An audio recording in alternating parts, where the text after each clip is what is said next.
Are seed oils toxic for your health?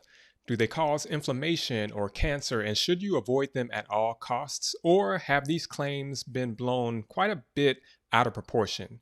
Well, in this video, I'm going to share all about what seed oils are, from canola oil to sunflower oil, safflower oil, all of the oils, and we'll look at what the science and the research show in terms of how they impact our health and why perhaps you don't need to be afraid of them. My name is Khalil Lee, your friendly physiologist and bona fide plant-based foodie. And on this channel, we provide content to promote longevity and to slow the aging process by helping you to make sound daily food choices. So we post plant-based recipes, and we also do educational videos just like this one on an array of different topics related to food and nutrition. So if you feel like this is content that you would enjoy and benefit from, then I highly encourage you to subscribe and join our community so that you don't miss out on a thing. But seed oils, man, this has been generating quite a lot of buzz over the past several years, really, but even more so over the past couple months.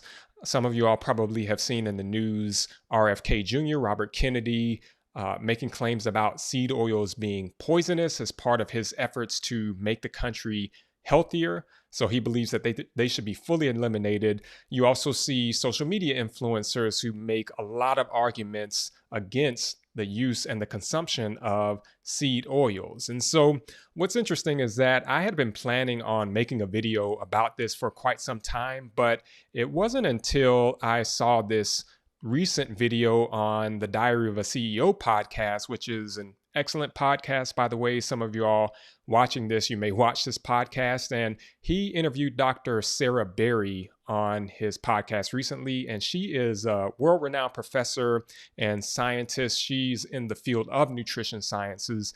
And she was talking about this topic, this whole topic of seed oils, and just really dispelling the myths and sharing the full comprehensive view of the science on this topic. And one of the things that she said really struck me. She said something along the lines of, there are so many voices out there that are making the louder noise against seed oils and that are promoting the fear around, this whole thing of seed oils. There aren't enough voices like myself that are sharing the other perspective. And when she said it, it really struck me. And I was like, you know what?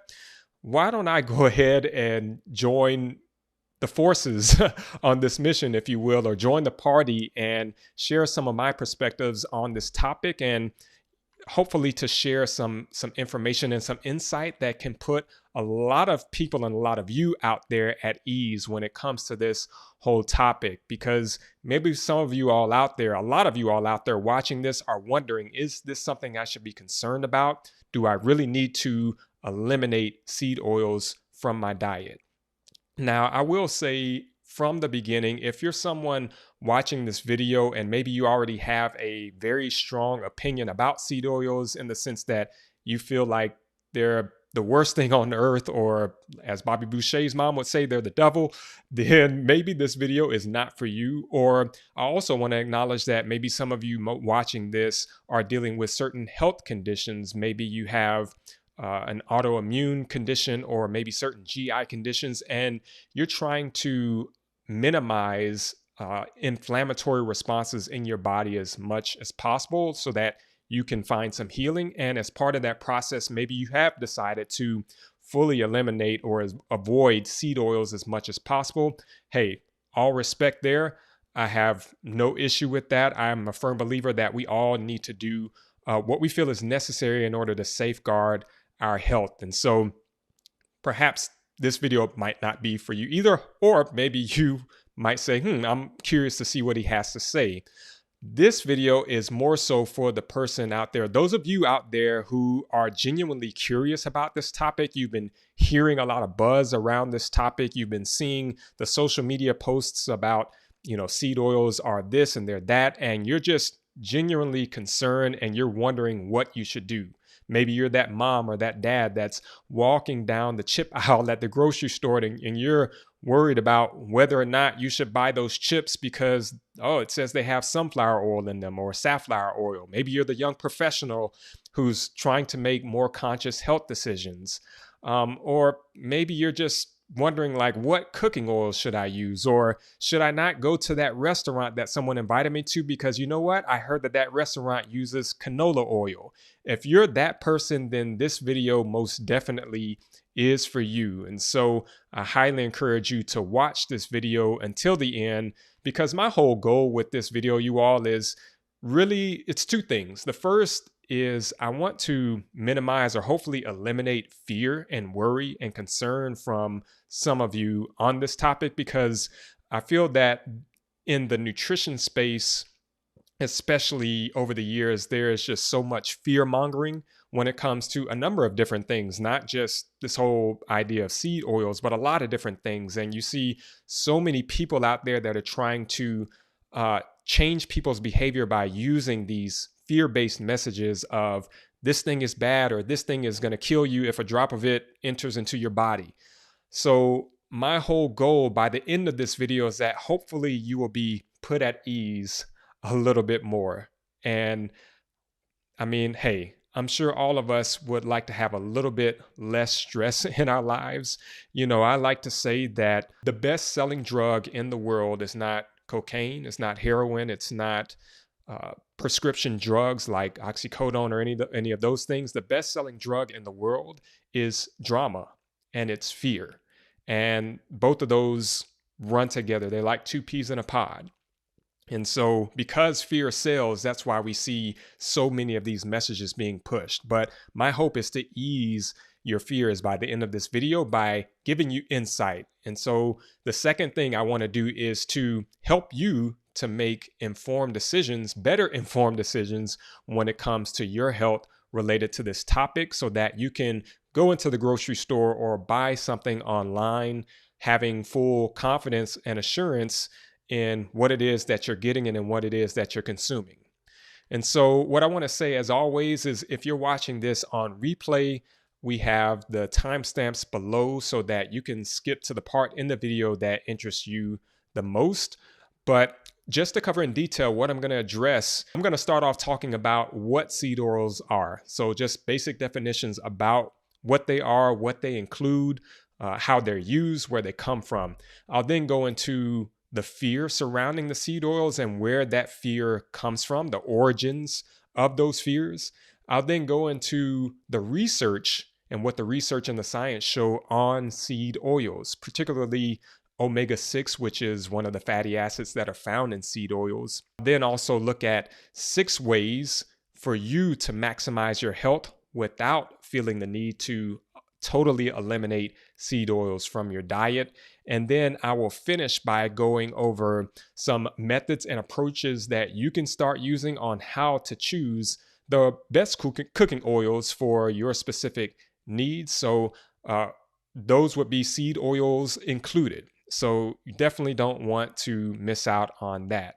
Let's go ahead and jump right into seed oils and just taking a look at exactly what they are. So seed oils are any category of vegetable oils that are extracted from the seeds of plants, and they are composed primarily of unsaturated fats, mono and polyunsaturated fats. So you have saturated fats, which primarily come from animal-based sources, and then you have unsaturated fats, which come primarily from plant-based sources. So the way to remember the difference between saturated and unsaturated fats is that saturated fats, they typically will stay in a solid state at room temperature, and then unsaturated fats will stay liquid at room temperature. Hence why, whether it's olive oil or any of the oils, they're just that, they're oils.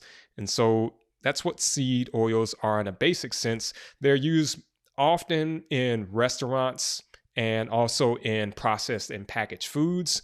And that's for a number of different reasons. One of those being they have a higher smoke point than many other oils. So for different processes like frying and sauteing, which obviously a lot of restaurants are known for, seed oils are really good for that.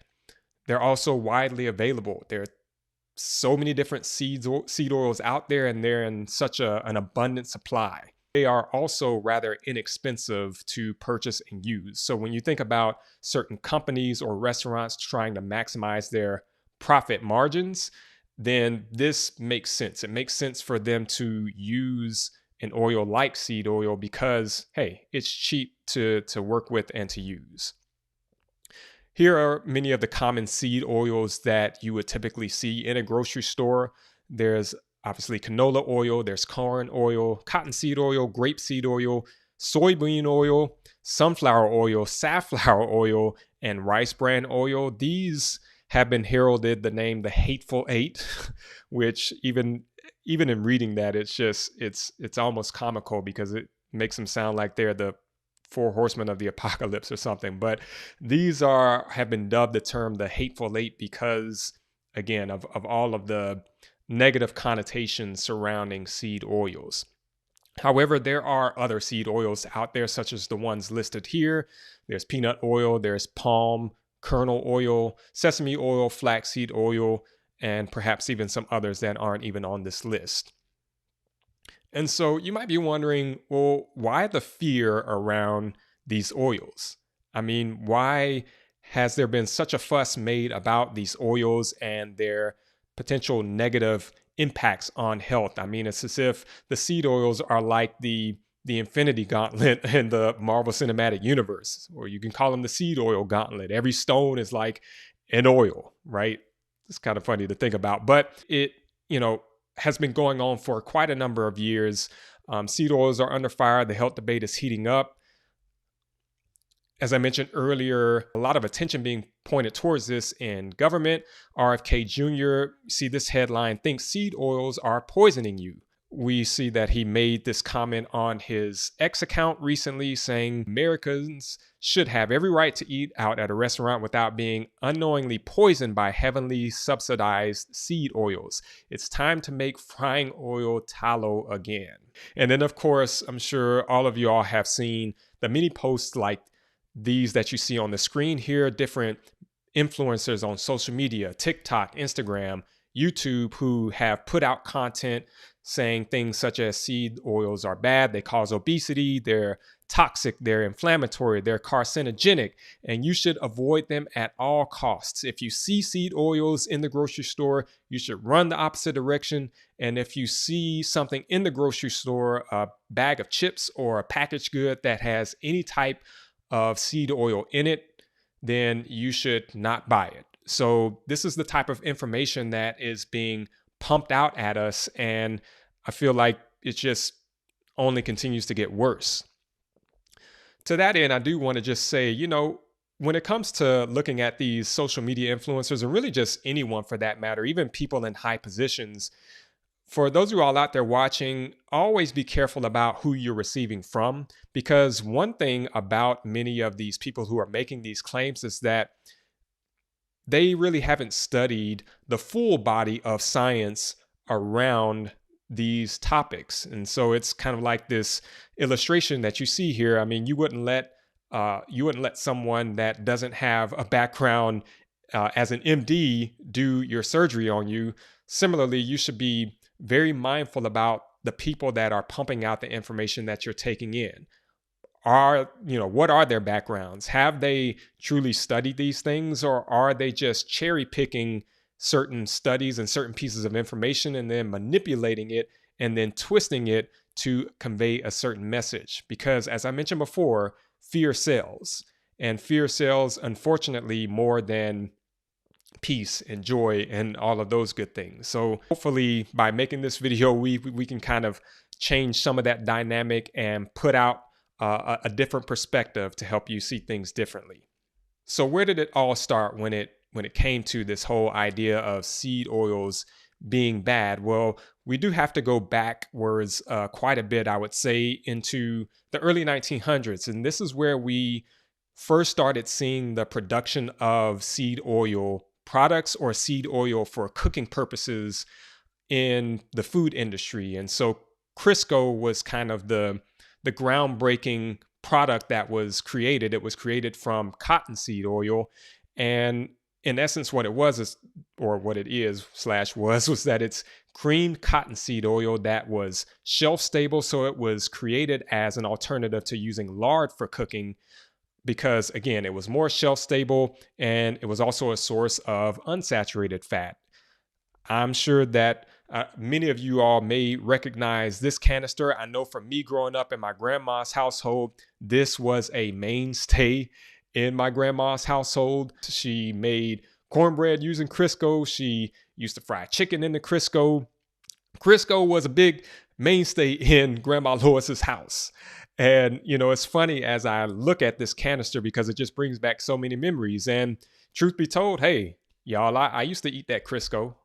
I used to eat that Crisco. I used to eat that cornbread that she made. I used to eat that fried chicken that she made. And I ain't gonna lie, it was good. It was good during that time while it lasted.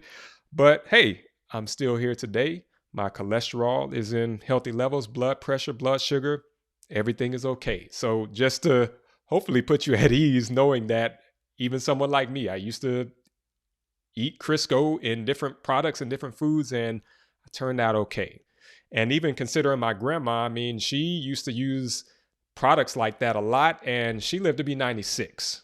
So it's just a reminder that, while we, of course, do need to pay attention to certain things that could potentially harm our health, it's important to remember that health is multifactorial, and there are many different things that can impact our health and longevity. And so Crisco was really the start of this whole revolution of the use of seed oils in the food industry. And then over the decades, the production and the consumption of seed oils only increased, not just in the US, but around the world. Much of this was due to the fact that there was an increase in the production of packaged goods and processed goods. Also, there was a boom in the fast food industry, and many of those restaurants using these types of oils. And as they grew, our consumption of these things also grew as a result. Another thing that people really point out when it comes to seed oils and why they don't like them is how many of the seed oils that we see are made. And so one of the things about most seed oils, not all, but most, is that they are used or that they are made using a very refined process. So they go through this whole process where they're refined. Many of the nutrients are stripped from the oils. And there's also a chemical solvent that is used called hexane in many of the oils. And this chemical is designed to strip the oils from the seeds a lot more easily to extract more oil from the seeds versus, say, a mechanical pressing process would. And so this whole process really just kind of, I guess, ticked a lot of people off. And a lot of people don't like the fact that these oils are so refined and they're used in a lot of these products. The other aspect that people tend to point out when it comes to the seed oils is their unsaturated fat content. So as I mentioned earlier, there are two types of fats. There's unsaturated fat, there's saturated fat. So with unsaturated fats, there are different types of unsaturated fats. You have omega-3s, which many of you have probably heard of. You also have omega-6, also known as linoleic acid. And so many of these seed oils contain more of the omega-6 unsaturated fats compared to the omega-3 unsaturated fats. And the reason why people see this as an issue is because of how omega-3s and how omega-6s are converted in the body and the impacts that they have. And so here's just a quick diagram to illustrate that. So you have your omega-3s and you have your omega-6s. The reason why they get their names is due to their molecular structure. So I'm not going to get too deep into the chemistry about omega-3 and, the double bonds and all of that. But you have your omega-3s, you have omega-6, you also have omega-9. I'm not going to get into that. And the thing about the omega-3s is that once they're converted in the body, they kind of go through all of their pathways. They produce compounds that are more anti-inflammatory, which for most people, they love hearing that sound, that is anti-inflammatory. However, for omega-6 fatty acids, once they go through their conversions in the body, they produce compounds that are more pro-inflammatory. And this is the big kicker that a lot of people take issue with. They take issue with the fact that omega-6 causes more inflammatory responses in the body, and therefore you shouldn't consume them. That's the conclusion that most people jump to. But one of the things that I do want to mention is that inflammation in and of itself is not bad. Inflammation is a natural process in the body. It's a natural function that our bodies carry out for specific reasons. So, for example, when you get a cut, if you were to cut yourself, the body's means of getting blood flow to that spot and your blood beginning to clot so that you don't bleed too much, that is an inflammatory response. If you sprain your ankle and it gets swollen, that is an inflammatory response. Your body is trying to send blood and different types of cells to that injury site in order to try to heal it. Another example is if you get sick, if you get a cold, the immune response is an inflammatory response in essence. And so our bodies need inflammatory response. If you work out, if you do a heavy workout, you lift some weights and you get sore the next day, the next few days, that is an inflammatory response, folks. And so it's an inflammatory response that happens as a result of just microscopic damage to the muscle fibers, but that inflammatory response is necessary in order to rebuild the proteins in your body so that you come back a little stronger for the next time. So inflammation in and of itself is not bad. Our bodies need the inflammatory response for different reasons. It's when inflammatory responses become excessive or when inflammation happens in moments when we don't need those inflammatory responses, that's where the issue lies. And that's what many people, really all of us are really trying to minimize. We want to make sure that inflammation, the inflammatory process, only happens when it needs to and in the right amounts. Too much inflammation can cause a cascade of health issues, cardiovascular disease. They've been linked to cancer and so many other issues. And so this is what people tend to latch onto when it comes to why seed oils are bad, because of their higher omega-6 content. And so just to break this down a little bit further, a lot of people recommend more of an even balance when it comes to the amount of omega-3s and omega-6s that we consume. Some would say, a 1-to-4 ratio, even though that's debatable. However, typical modern Western diet has a ratio of closer to 1-to-16 or perhaps even 1-to-20. And so that's just one thing that, is really brought up a lot when it comes to this whole topic, is that there's this effort to try to maximize the ratio of omega-3 to omega-6 consumption. And so we see that a disruption in this ratio could be linked to many of chronic conditions, as I mentioned before, cardiovascular disease, diabetes, cancer, obesity, so on and so forth. And so that's where a lot of this comes from. And that's where we get into some of the research. And what I want to do for the sake of just, again, showing both of the perspectives is I will share a little bit of the research in terms of how people might use the research or what people tend to latch onto when they make their cases against seed oils. And so this is one study looking at omega-6 polyunsaturated fatty acids enhances tumor aggressiveness in experimental lung cancer model. To study the aggressiveness in tumors in mice fed with a diet rich in omega-6 polyunsaturated fatty acids and its relationship with oxylipins. Our results showed that the mice fed a diet rich in omega-6 showed a marked increase in proliferation, angiogenesis, and pro-inflammatory markers, and decreased expression of pro-apoptotic proteins in their tumors. So this is one study that many people would kind of latch onto and say, hey, you see here, omega-6, they do cause, these issues. However, it's one thing important to note that this was done in mice. Another one is here, looking at an increase in the omega-6 to omega-3 fatty acid ratio, increasing the risk for obesity.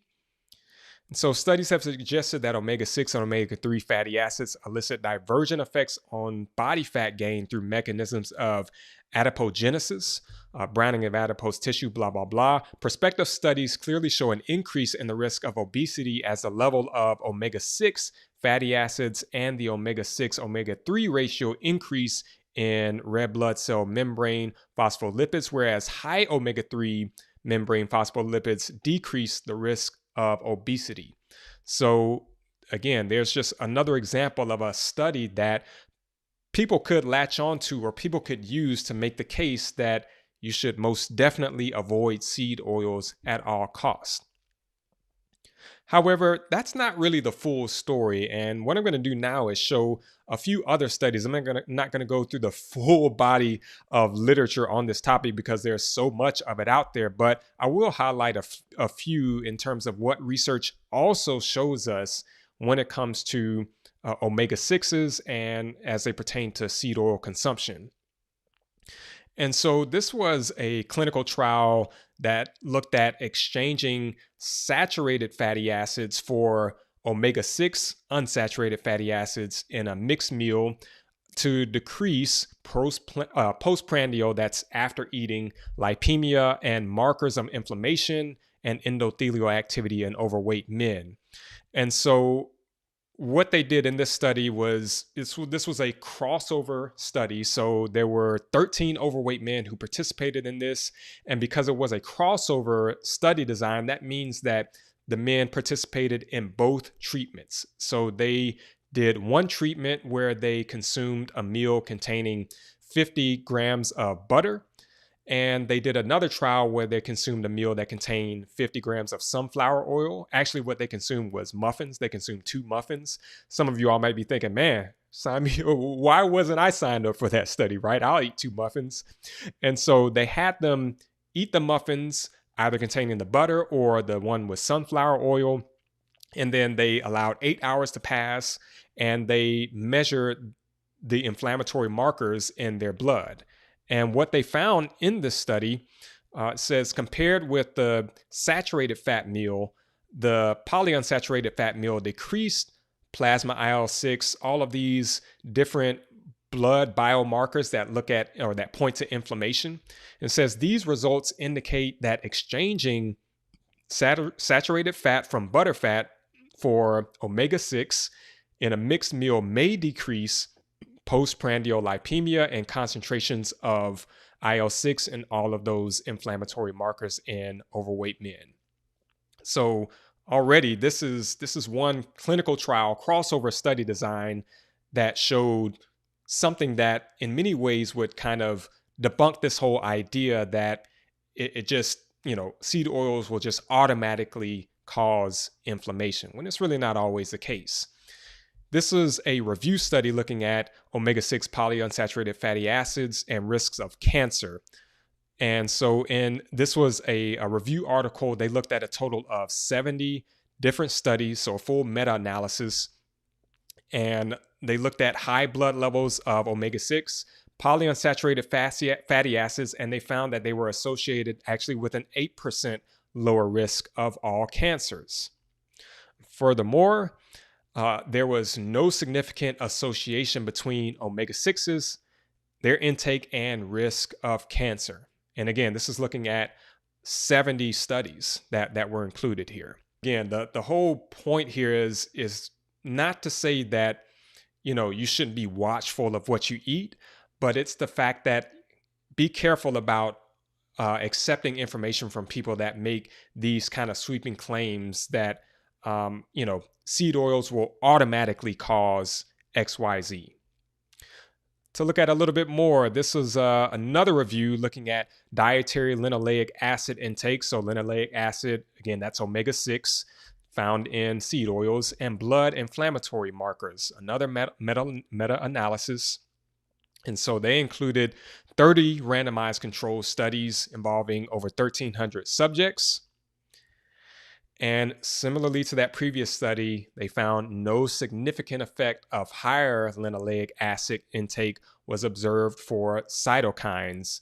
And those are basically a class of inflammatory biomarkers. So very similar to the last one. However, subgroup and meta-aggression analysis suggested that in subjects with a more profound increase of dietary linoleic acid intake, linoleic acid might increase the blood C-reactive protein level. C-reactive protein is another inflammatory biomarker. So as I go forward, you're going to start seeing this recurring theme of, hey, it doesn't really cause inflammation like we think, but consuming a lot of it could. And so that's in essence what you're seeing here. Here's another one on linoleic acid, a narrative review of the effects of increased intake in the standard American diet and associations with chronic disease.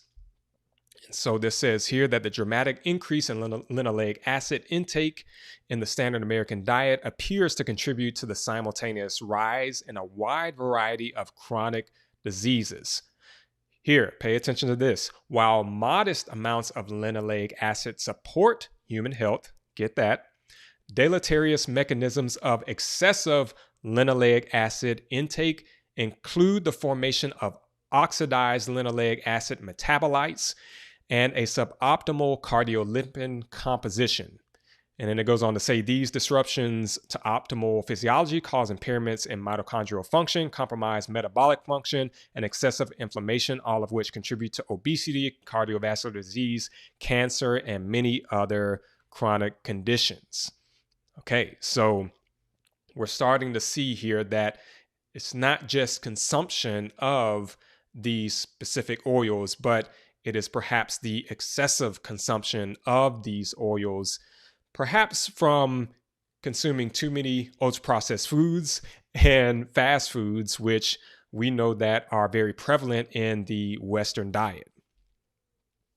And so what about the heating of these oils? One of the arguments that's often made against the use of seed oils is that when you heat them to high temperatures, they produce these compounds that also create inflammatory responses. They produce these toxic compounds when they're heated to high temperatures. But is that really the case? Let's take a look at this chapter. This is a book chapter from the Handbook of Food Bioengineering, looking at heated oil and its effect on health.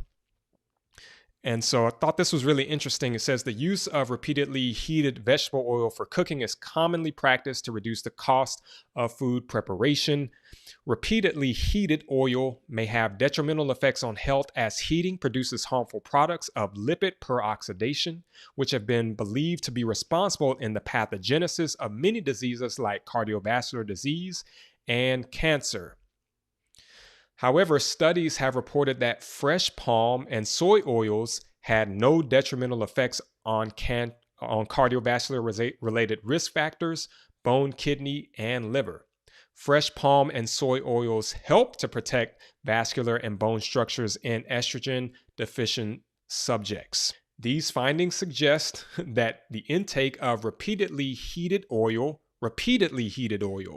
is detrimental to health, as it may increase risk of cardiovascular disease, osteoporosis, steatosis, and renal histological changes.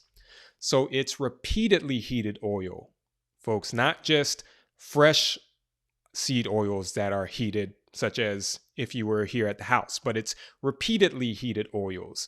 And what types of environments do we find repeatedly heated oils in? Environments like fast food restaurants or other restaurants in general. Some of you are watching this, maybe you've worked in a fast food restaurant or in another type of restaurant, and you're familiar with this process. As it mentioned in that article, the reason why oil is just reheated and reused is so that you don't have to go through so much oil, which again costs money and it cuts into profit margins. And so, the issue really isn't the what. It's not so much the seed oils themselves, but rather how they're used and how much of them is used. So too much of anything is bad. Too much of anything can be harmful. We do see, again, that this excessive consumption of seed oils has taken place not just because people are putting these seed oils in a cup and drinking them, but we are consuming foods like ultra-processed foods and fast foods that contain many of these oils. And as a result, we are excessively consuming these omega 6s and things that cause these pro inflammatory responses. No wonder we are experiencing these issues. And in addition to that, many of the seed oils that are used in these processes aren't, you could say, higher quality seed oils, which I'm going to share a little bit later on in terms of how to look for the proper or the best quality of seed oils. But I want to just encourage you all to really focus not just on the what. The issues that we're seeing in health in our society aren't just due to one item, but that really is our culture, in the sense that we are always looking for a single culprit. All right. We want to blame this one thing and point the finger and say, oh, it's this one thing. It's the seed oils, or it's this, or it's that. When oftentimes it is a combination of different factors. Again, we talk about ultra processed foods that might contain seed oils, but guess what else they might also contain? High levels of sugar, high levels of, other things, sodium, so on and so forth, and a whole host of other not very helpful ingredients. So just remember not to miss the forest for the trees here, and really think about, as you're looking at and considering these factors, what else is in the mix? All right. What else is in the mix within a singular product, or within a singular food or a singular meal? But also, what else is in the mix in terms of people's lifestyles, when we do see studies that might say, hey, seed oils are linked to cancer or linked to cardiovascular disease or all of these other things. Well, if that's the case, I wonder, what else are these people doing?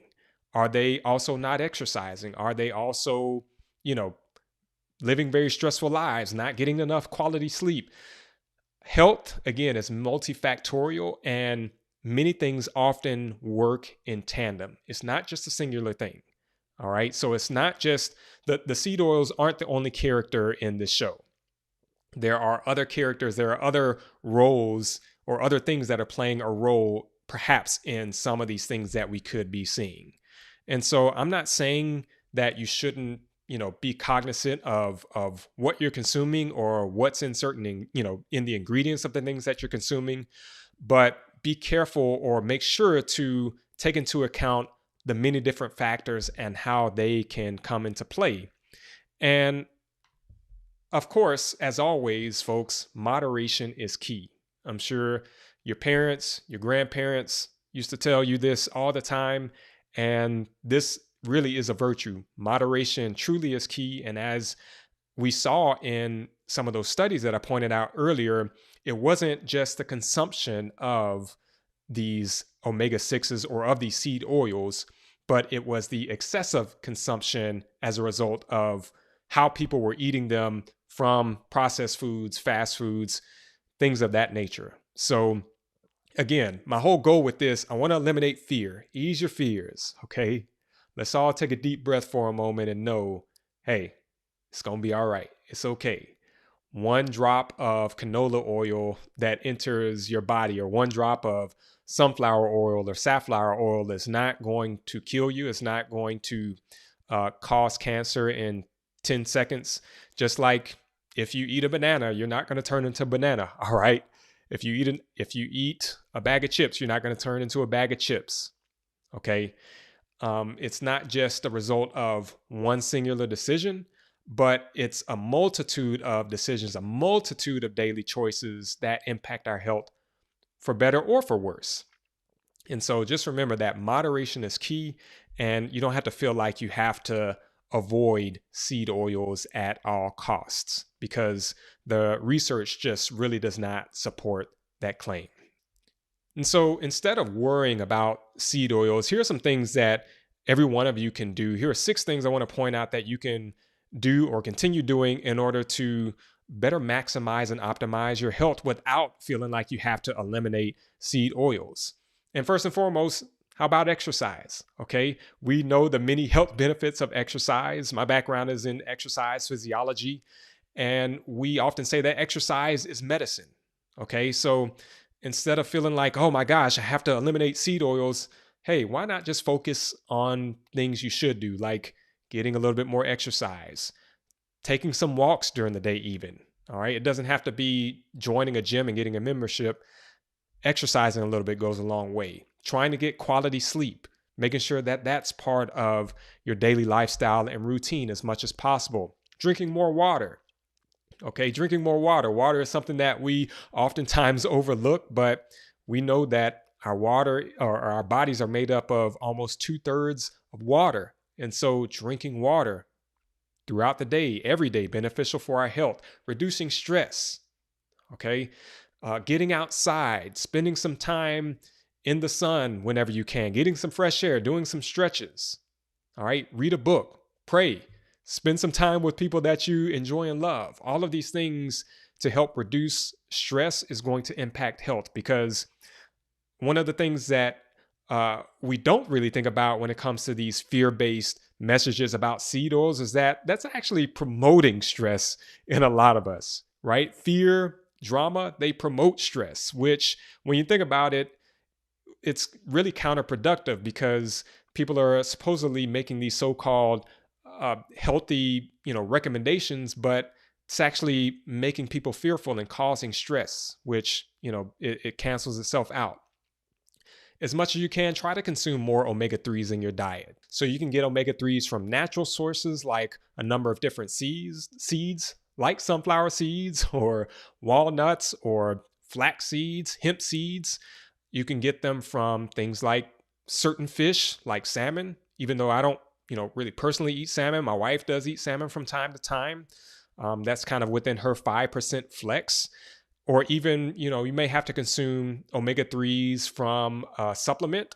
We personally use a plant-based omega-3 supplement from algae oil, which is, one of the most basic sources of omega-3s. That's where the fish get their omega-3 sources from. And so if you're interested in knowing which specific omega-3 supplement we use, again, is fully plant-based, then let me know in the comments and I'll be happy to share that.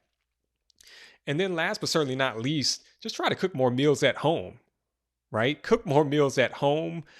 That will prevent you, or that will keep you from eating out as much at the restaurants that maybe use more of those seed oils. When you cook more at home, not only is it better for you, it helps you to use more wholesome ingredients. You have more control over what it is that you are putting in your foods.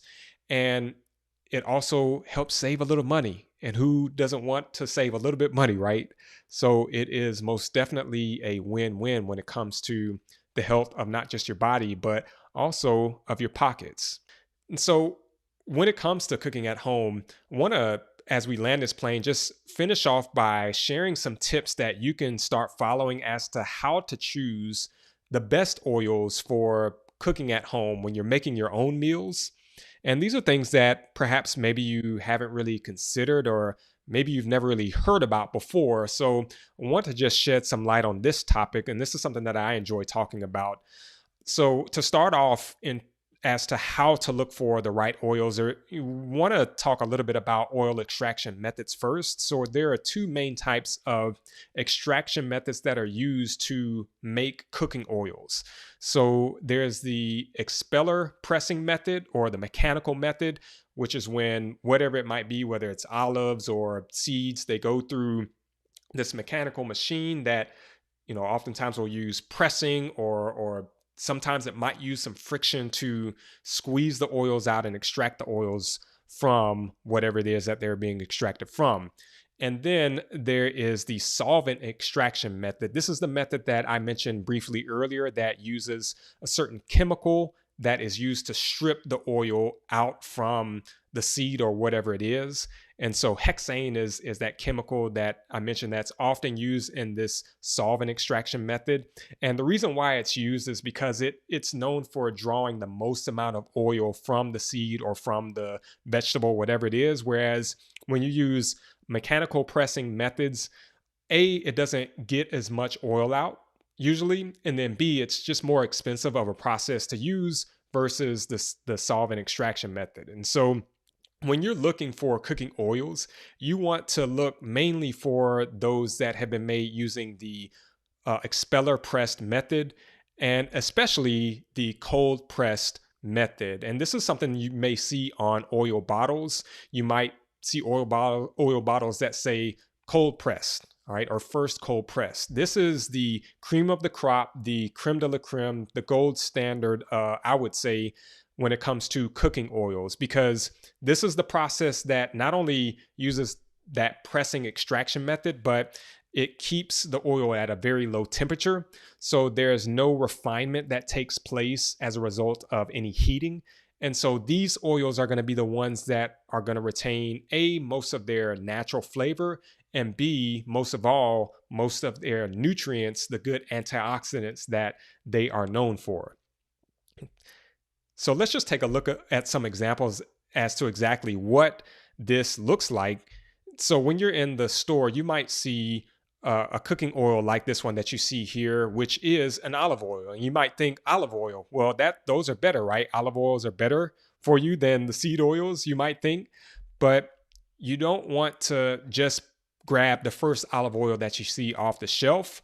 One like this that you see here, you see it specified as cooking olive oil. That means that it's been more refined. It's probably been heated a lot more in order to give it a more neutral flavor and a lighter color. And so those are the ones that if you can, okay, again, I want to take into account, make decisions based off of not just preference, but also, what you have in your pockets that is meaningful for you.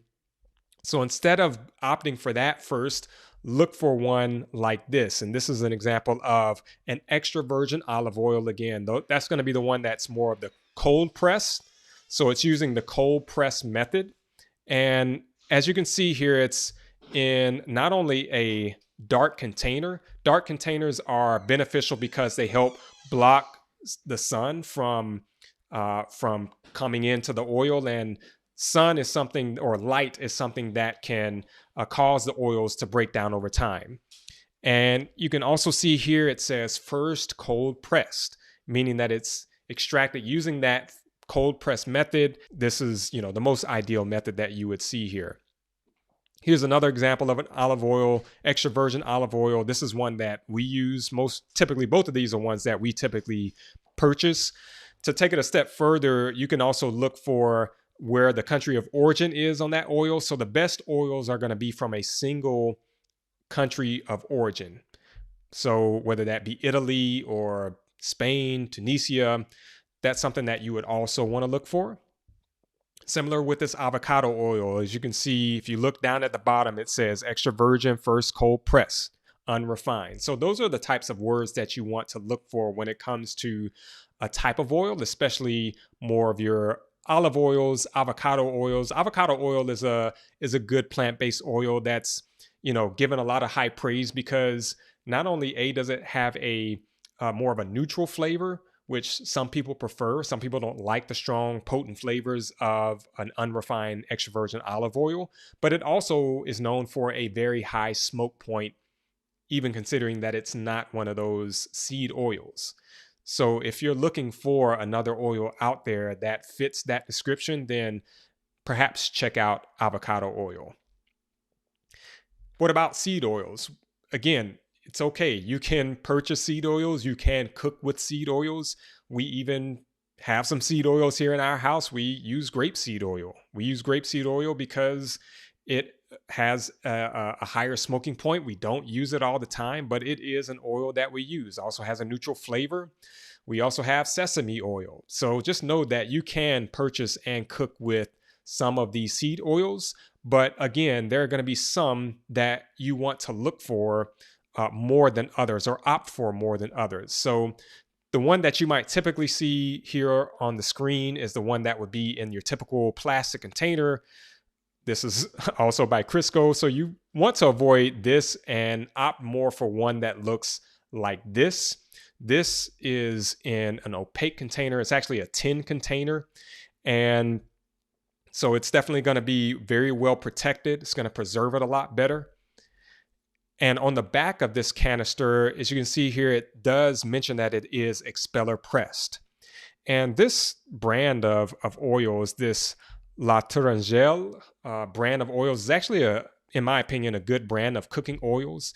They have a number of different cooking oils, from olive oils to avocado oils. They do sell a lot of these seed oils. And from what I've seen in some of my research and just scanning some of the different brands out there seem to be more on the higher end in terms of, they do mention that they are expeller pressed, even if some of them aren't fully cold pressed. By the way, it's really hard to find a lot of seed oils that are first cold pressed, like more of your olive oils and avocado oils. But many of the ones all of the ones made by this brand are expeller pressed, which is something that I do appreciate. So they have canola oil, they have organic sunflower oil, safflower oil, grapeseed oil, as I mentioned. This is actually the brand of grapeseed oil that we have here in our house. And here's another example of a sesame oil. As you can see, if you can see, it's in very small letters, but it does say that it is expeller pressed and it is unrefined. However, you will notice that this is in a clear glass container. So I mentioned earlier that it's better to have a dark container or a fully opaque container. The way to work around this, if it is in a clear glass container, is you can just keep it in a cabinet so that it's protected from light. So that's the easiest way to work around an oil to protect its quality over time. It's just keeping it in a cabinet away from the light. We do have on this channel a full masterclass on olive oil and its many health benefits and 6 reasons why you should consume it daily. And in that video, or in that masterclass, I go a little bit deeper on what I just shared with you a moment ago about how to identify the highest quality of oils, particularly with olive oil. So we'll make sure that there's a link to that in the description below. We'll put it up in the cards as well in case you would like to check that out. And so when it comes to cooking home cooked meals as a means of optimizing your health without worrying about trying to eliminate seed oils from your diet, I want to make you all aware of one really good recipe that we do have on this channel, and it is a pasta salad recipe that is made from pasta noodles that are chickpea based. So these pasta noodles, again, they're made from chickpeas. They don't contain any wheat. They're fully gluten free. And this is a very easy recipe. I show how to meal prep them using these jars, as you saw just a moment ago. They're packed with all of these, great veggies. I use the dressing that I don't think the dressing include any seed oil, by the way, if you're concerned about that. But this is a very easy recipe that you can use and start making for yourself at home. So if you want to check out this full recipe video, then click on this video that you see in the top right here, and we'll see you over there. Thanks so much for watching. Peace, and we'll see you in the next video.